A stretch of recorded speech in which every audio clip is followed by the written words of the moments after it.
Why did the Renaissance actually begin in the countryside? Most people picture bustling Florence, but the story starts among wheat fields and farmhouses. Stay with me for 3 minutes and we'll follow Luca, a curious historian with a sketchbook, as he uncovers how the thriving farm economy and its finance fed the Medici's banks and sparked the great cultural rebirth. Luca rides his horse to a golden wheat field outside Florence.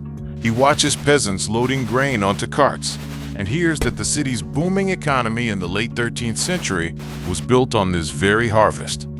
The Medici family, already powerful, used that wealth to sponsor artists. But how did simple grain become the cash that fed their banks? Back in Florence, Luca flips open a ledger in the Medici bank. He learns the family turned the surplus from those farms into loans, creating a financial engine that poured money into workshops. Finance, the key factor, sparked new art and science. Yet the question remains, how did that money reach the painter's brushes?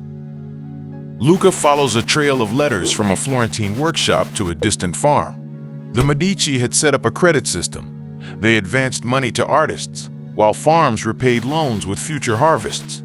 This direct link turned rural surplus into commissions, letting the Renaissance spread beyond Italy.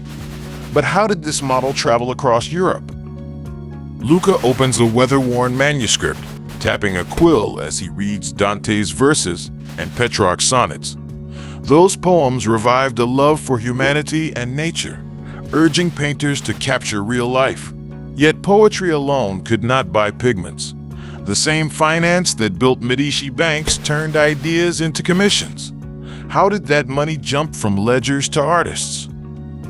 Turning the page, Luca spreads a map of Europe, tracing arrows from Florence to England, France, Germany, Spain, and Portugal.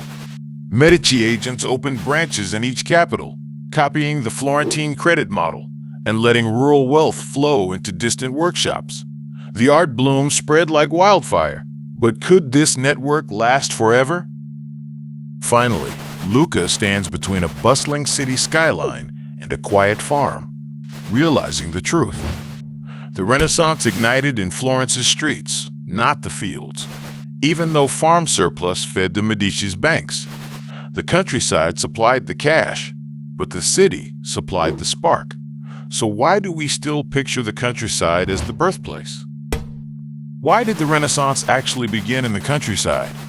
Because the booming farms around Florence created the wealth that powered the city's economy, letting the Medici pour money into artists. That finance spark ignited a cultural wave in Florence, then swept across Italy and all of Europe. So the countryside surplus was the hidden engine of the Renaissance. That's the whole story, at a glance.